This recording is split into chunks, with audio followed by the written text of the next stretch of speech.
Happy birthday, Mom! This video is going to be uploaded on February 12th, which is my mom's birthday. Congratulations to anyone who isn't in my family that is watching this video, because you are being invited into a very exclusive kind of thing that's going to be going on. I'm going to be talking about my favorite movie watching, TV watching, or anything to do with that memories with my mom, because this is what I do on my YouTube channel, and I think it would be a cool birthday gift to give to her. So let's get started. I'll start by saying that I really do appreciate my mom so much in this respect, because I'm very, very interested in movies, acting, anything about that, and I can really go on about it. Like, I'm sure that I annoy so many people that I talk to, and I can just talk about movies for like hours. And she is one of the few people that I can actually talk to in my life that it's actually a conversation and it's really interesting, and it seems that she's actually okay with talking about this stuff for hours with me, which I really appreciate, because there's a lot in this head. Yeah, we have conversations very often about movies that I see, movies that she sees, things that I would like, movies that I suggest to her, but I know in the back of my head they're probably too dark for her. She would probably bother her too much. One example is Boyhood.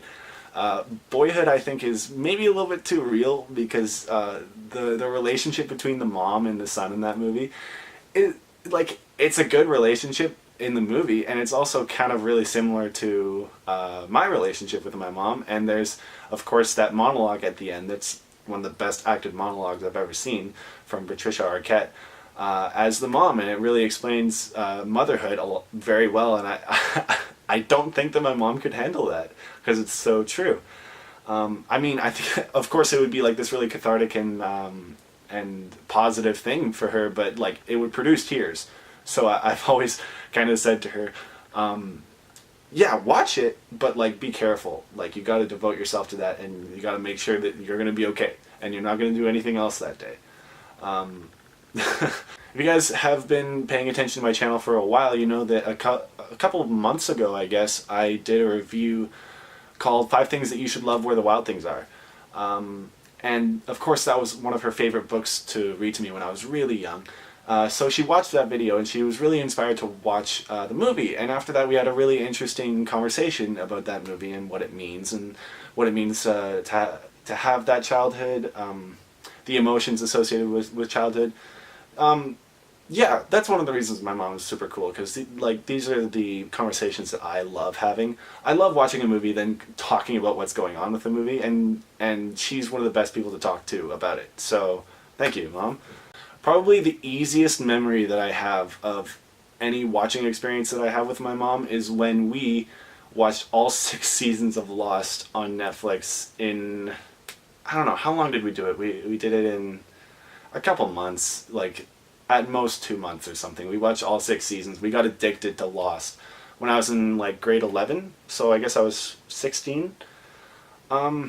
Yeah, it was actually a thing. Like, of course, you know, high school can be a really emotional and difficult time, and it turned out that that time in my life was like a really difficult time to be at school and to be a 16-year-old, and there were a lot of days where, honestly, it would be something that I would really look forward to come home and just forget about it and be completely lost I'm clever. To be completely lost in the story of what's going on in this TV show, to be completely invested in a way that a TV show can do to you, and not so much a movie. Like a movie you can get emotionally invested in, and then within 45 minutes it's over, and you're left to think about it, but that's all there really is. The TV show, it's like a relationship, and it goes on and on and on, and it's this very codependent thing that goes on with people.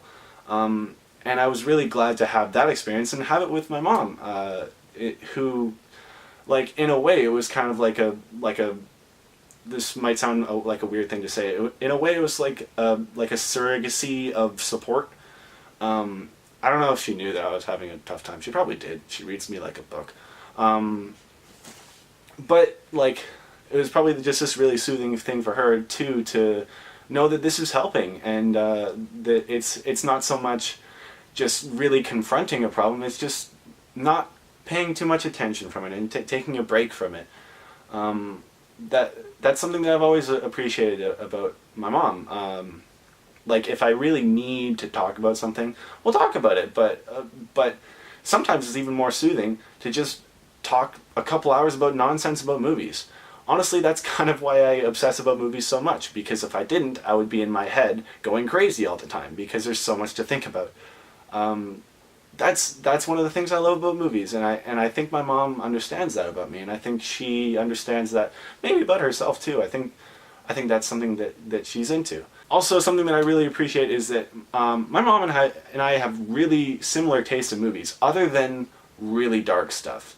I can get into really dark stuff, but she doesn't. We've had conversations about how the ending of the movie Seven gets to her, and whenever she thinks about it, it's hard for her to get to sleep because like the pure evil of John Doe in that movie. I find it really entertaining because I'm young and I'm 19 and I love that. I'm like, bring on the blood, but like of course, like different strokes, right? Different strokes. I think people should always explain the ending to really dark movies by naming titles of like 80s sitcoms. Different strokes. Oh, Schindler's List. What an ending. Cheers. 12 Years a Slave. What a dark movie that was. Family Matters.